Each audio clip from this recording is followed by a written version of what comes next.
I got married 2 years ago to the love of my life. I feel like my mom doesn't like her, but the relationship is mostly okay.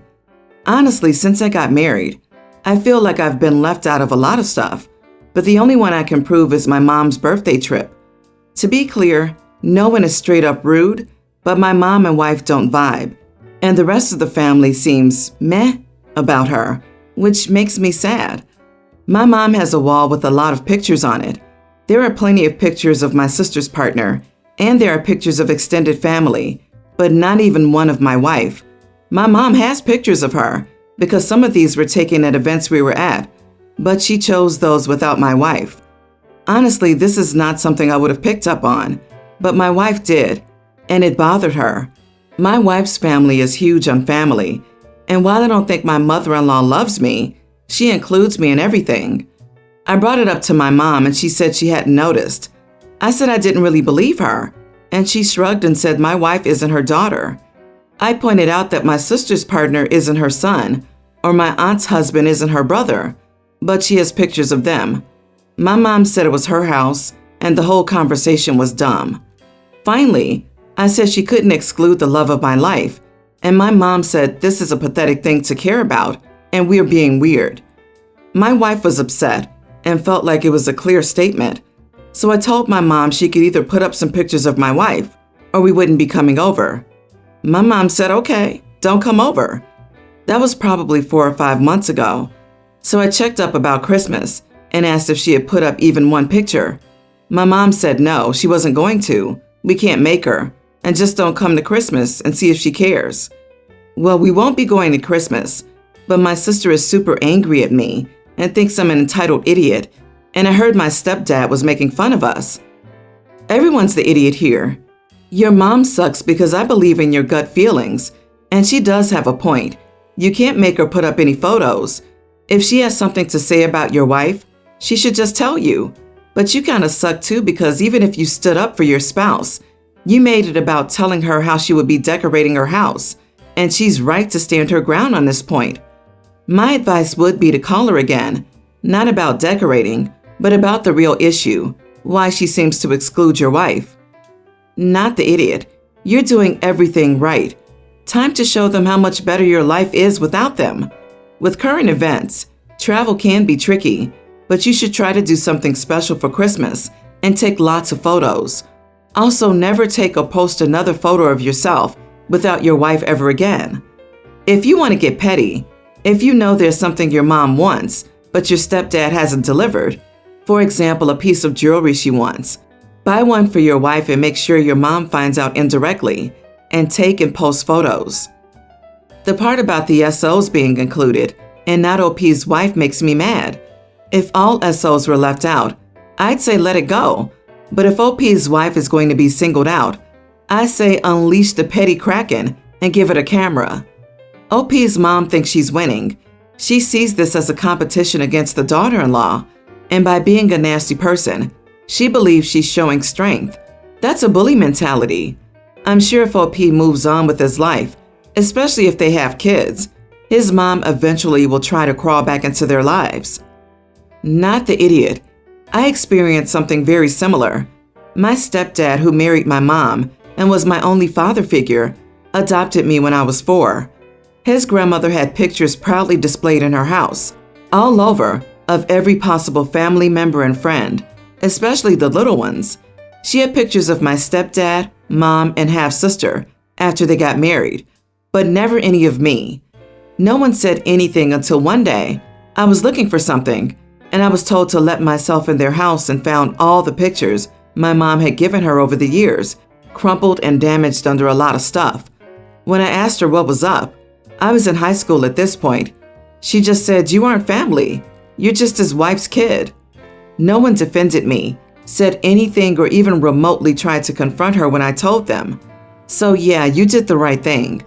I was only a kid, and your wife is an adult, but the hurt feels the same. Me, 30 female, and my husband, 39 male, have a daughter, post-toddler. My husband also has 2 daughters from a previous marriage, pre-tween and tween. They found out his ex was pregnant with their second child in the middle of the divorce. My husband is in the Army, and his ex is a preschool teacher. She started working just a couple of years ago, since they had an agreement that she would be a stay-at-home mom until the kids were old enough to go to school. I'm a software engineer. I have a really good job and make pretty good money, more than my husband and his ex-wife's salaries combined. I'm not being cocky, this is relevant to the story.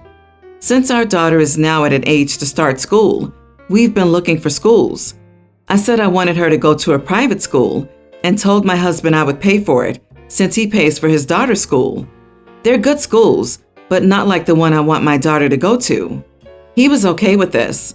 The problem is, my mother-in-law found out and told his ex, who is now claiming we are excluding her daughters and playing favorites with my daughter since they go to crappy schools. My husband explained that I'm the one paying for it and not him. She said it is bad that I plan to send my daughter to a private school and not hers, that they should all get the same education since their daughters will feel that their dad loves our kid more than hers. That's not true. My husband loves his kids, and I love them too. For her to say that is simply not true. I even contribute to their college funds. Here is where I might have been the idiot. I told her that her daughter's education was not my problem. My kids are. So I will send my daughter to whatever school I want to. If it bothers her so much, then she can find a job that pays more. My husband understands and agrees that they can't afford to send them to a school like that, and I can't afford to send 3 kids to that school. I would compromise to send my kids to their school for preschool, but that's it. I won't compromise my child's education for anyone. I worked my butt off to get where I am today, and for her to have the best. So am I the idiot for wanting my daughter to go to this school? Should I just send her to where her sisters go permanently? I am genuinely worried that the girls will feel we love them less because of it. Not the idiot. It's not the ex's business where your daughter goes to school, and she gets no say on the subject. It isn't favoritism to give your child what you can, and if she wants the same or better for her children, then she can work that out with your husband and his mother. Since she wants to point her nose in, let her get a snootful. The back and forth needs to stop. This topic is not up for discussion, and mother-in-law would get no information about anything again, seeing as how she's using it to stir drama. Not the idiot. We stepmoms are always told to treat our bonus kids the exact same as our bio kids, while constantly being reminded by their bio moms that we aren't their moms. We're supposed to bear 100% of the responsibility with no legal rights to our children.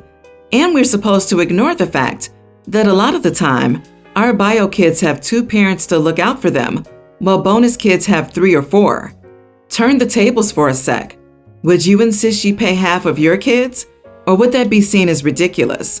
Would she compromise her kids' education if you couldn't afford to send yours to the same school? I promise you no. It is unfortunate for the other 2 kids, but you can't just sacrifice your child's education for the sake of their mother's happiness. If she wants to send her children to a private school, she should start planning, perhaps finding some scholarships, working a plan with ex-husband, see if she can save a bit more money somewhere, etc.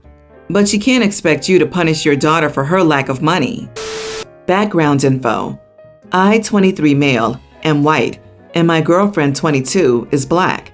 My grandparents are extreme, and although it's just the 2 of them, they are the loudest and will find any opportunity to let everyone know that they hate non-white individuals.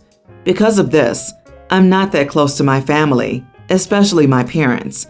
They never say anything about how my grandparents are, and even laugh at stupid jokes. I don't go to family gatherings or parties because, number 1, my girlfriend is black, and I don't want her to be subjected to straight-up harassment by family members. And number 2, I don't want to be around such people. A few weeks ago, my parents invited my girlfriend and me to my family's Thanksgiving dinner. This was a huge shock to us. Ever since my family found out we were dating, they stopped contacting me and cut me off financially. I was a bit hesitant, but my girlfriend insisted we go, as I had gone to her family's Thanksgiving dinner last year, and that if anything went wrong, we could go home. When we showed up, most of my family greeted her, but my grandparents stayed seated on the couch and refused to look at us. When it came to the dinner itself, my parents started asking my girlfriend what she did for a living, and just the typical get-to-know-you questions. My girlfriend told them that she was a college graduate and a registered nurse. My grandfather chuckled and said, "Of course it is." The table got quiet after that, and even though I hadn't touched a single thing on my plate, I started gathering my stuff. "Granddad, are you seriously leaving?" No answer. "You know what? Get your stupid witch out of here. It was never invited anyways." My girlfriend ran to the car, and I completely blew up on my parents and grandfather. A lot of my family members were also defending her along with me, and some people just left. I told him to never talk to me again, and that I would never be coming back to any other family gathering. My dad tried pulling me to the side to calm me down, but I blew up on him and my mom for even inviting me in the first place. They knew my grandfather would say something, and the fact that they weren't even defending my girlfriend when he said that made me even angrier, and I stormed out. My girlfriend and I just got home, and when we both calmed down, I apologized to her about everything. Then I got a phone call from my dad. I thought he was calling to apologize for everything that had happened, but instead he yelled at me for ruining the Thanksgiving dinner and told me that I had overreacted and that I should have just left.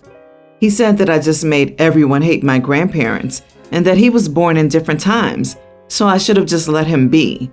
I've received texts from my mom and sister telling me to come back and apologize to my grandfather. In my opinion, I did what I had to do to defend my girlfriend. But am I the idiot here? Did I overreact? Should I have just left? Not the idiot. Your grandfather is, though. So before you ever apologize to anyone, your girlfriend is owed a huge apology for how your grandfather acted. So dehumanizing her is okay with them? And you didn't make anyone hate your grandfather. He did it himself. And that he was born in a different time comment is nonsense. Your father and mother are equally on the same hook as your grandparents. I hope you see that. I'm so over it was a different time you have to ignore it. They don't know any better. You did the right thing. Don't ever feel bad for standing up for what is right, no matter how uncomfortable it makes other people. And now you know who you won't be inviting if the two of you get married, including your parents. The only person owed an apology is your girlfriend. Anyone who doesn't give an apology to her should be blocked. Good for you for having her back. My office reopened a few weeks ago. One of my coworkers has 2 toddlers, and he lost his wife a year ago. They were a 2-income family, and he told me that they were struggling a bit financially, especially after all the medical bills before his wife's death. May she rest in peace. Due to the global situation, our office layout has changed, and everyone required to come to the office were given rooms instead of the cubicles we usually use. So when my coworker requested in the team meeting to bring his kids to work, none of us objected. We were sure that he would get a big office and it would not disturb us. I work in a male-dominated field, and there are only 3 female employees, and I'm the only one on our floor. My coworker constantly leaves his children with me for hours. I feel like I'm doing more babysitting than my actual job. He doesn't even ask permission. He asks the kids to go find my office. The kids say, "My dad asked my brother and me to stay with you." When I confront him, he says that he's in a meeting or he needs to concentrate, etc. The last straw for me was when I found out that he left the kids with me and had gone out for lunch with a few of his office friends. I went to HR and complained about this. He confronted me and told me that because of my complaint, he was told by HR that he could work from home if he wanted, but he could not bring his children to work anymore. He said that the only reason he went to lunch was to get in better with the manager, to be on their good side, and make sure that he would receive hikes, bonuses, and promotions. He said that he would never be able to finish his work, hit his targets, and get bonuses if he works from home, and he's going to lose a lot of money with baby care if he decides to come to the office. Now everyone is angry with me for complaining against a struggling father and grieving widower. Am I the idiot for going directly to HR? Edit. I requested him several times not to send his kids to my office unannounced, but I never warned him that I would go to HR if he kept it up. Okay, I was absolutely ready to call you the idiot based on the first 2 paragraphs, but then the actual issue showed up, It's not that he brings his kids, it's that he dumps his kids on you. Going to HR is the right call. What would happen if, God forbid, one of them had gotten into any trouble, pulled a cable and got a shock, something dropped on them, while they were either on their way to you or in your care, that you neither agreed to nor presumably trained for? Not the idiot, OP. You're not a babysitting service. It's especially insulting being left with the kids as a female. While his situation is unfortunate, it's not your responsibility to fix it. And see, the coworkers who are angry are all men who have never volunteered to babysit when OP complained, so it says a lot about them. The ability to focus all your time on work, networking, and hitting professional targets unencumbered by childcare responsibilities remains part of why men tend to earn more than women in similar fields with similar educations. In this case, it's just been distilled into the actual office, with OP pushed into the caregiver position instead of the children's mother. Childcaring at work affects OP's job and prospects as much as it would his, except that they're not OP's responsibility. Anyway, OP, you told him it was a problem. He declined to fix it, so you spoke to HR. That's what HR is for, but unfortunately he left you no choice. My 19 female, boyfriend 21, was meeting my family for the first time. It was the first time I brought a boy home. I was a lonely girl in high school, and my sister 21 always felt superior to me and let me know it. She's been dating this guy, 20, for a year or so, and I don't have any problems with him. My boyfriend goes to the gym a lot and is super muscular and strong. My sister's boyfriend is more of an intellectual guy and looks weak compared to my boyfriend. When we were all together with my parents, my sister started being mean to me as always. I never know how to react because I get really angry, but if I do something too extreme, my parents act like it's my fault. So I got an idea. I found a jar in the kitchen that was hard to open and asked my sister's boyfriend to try. He didn't want to, but I insisted. And after he failed, I made him keep trying for some time. This, as I expected, drew attention from my parents, my boyfriend, and my sister. Finally, he gave up, and my boyfriend opened it easily. My father thought it was funny, but my mother and sister realized what I had done and were upset. My boyfriend says that although he understands that my sister's annoying, what I did to her boyfriend was not justified because he hasn't done anything wrong. Am I the idiot? Wow. Just wow. You tried to embarrass your sister's boyfriend because of issues with your sister? So basically, you started bullying someone else because your sister was mean to you. You are the idiot. You treated someone poorly who has done nothing to you. Yeah, I feel like OP is a spoiled brat who calculates this as a prank when it's more like hurting someone without any reason to show off. And it sounds like it embarrassed her boyfriend, who probably had no interest in showing off to the other guy. It would have been neat if her boyfriend refused to open the jar though. Quite possibly, it was only right after he realized, wait a minute, was that designed to show him up? Seriously, who in their right mind would think that they're not the idiot in this situation? You have a problem with your sister, and you took it out on her boyfriend, with whom you claim you have no problem. If you have an issue with your sister and parents, then talk to them about it. Don't embarrass an innocent person to prove your point. OP, your boyfriend is right. If you don't like how people treat you, then you don't have to spend time around them. There are many ways you can handle a situation like that, but dragging a bystander into it to humiliate doesn't do you any good or get back at your sister or parents. You're better off setting boundaries with them and then keeping those boundaries, or no longer spending time with them entirely. Spend the holidays with people you want to be around.